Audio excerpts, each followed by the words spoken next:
নমস্কাৰ সকলোকে নমস্কাৰ জনাইছোঁ মই এনেকুৱা ধৰণৰ ভিডিঅ'বিলাকে বনাওঁ আচলতে বনৌষধি গুণ থকা যিকোনো ভিডিঅ' মই বনাওঁ আৰু বনৌষধিবিলাক কেনেধৰণে ব্যৱহাৰ কৰিব লাগে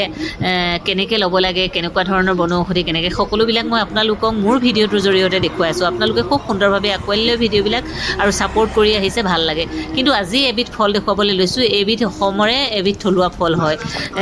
সোৱাদটো অকণমান টেঙা হয় আপোনালোকক কৈ দিছোঁ মই আৰু এই ফলবিধ কেনেকৈ খায় আৰু ফলবিধৰ নাম কি আপোনালোকে জনাব বুলি মই আশা ৰাখিলোঁ মোৰ ঘৰৰ ফল নহয় বেলেগত পালোঁ মই ডিউটিলৈ গৈ থাকোঁতে আজি ফলবিধ তুলি আনিলোঁ ইমান ধুনীয়া মানে লমে লাগি আছে আৰু ওলমি লাগি আছে মানে ৰ'ব নোৱাৰিলোঁ সেয়েহে মই এনেকুৱা বস্তুবিলাক দেখিলে খুবেই ভাল পাওঁ আপোনালোকক জনাব বিচাৰোঁ যে আপোনালোককো দেখুৱাব বিচাৰোঁ নহয়নে বাৰু এনেকুৱা বস্তুবিলাক যদি আমি ঘৰতে ৰুই লওঁ তেতিয়াহ'লে আমাৰ কাৰণে খুব সুবিধা হয় সেয়েহে এই ফলবিধৰ বিষয়ে মই ডিটেইলছত আকৌ ভিডিঅ' এটা বনাই কৈ দিম আপোনালোকে যদি জানিব বিচাৰে ইয়াৰ নামটো বা ইয়াৰ বনৌষধি গুণবোৰৰ বিষয়ে আজিলৈ মানে ইমানেই আপোনালোকে কিন্তু ইয়াৰ নামটো ক'ব দেই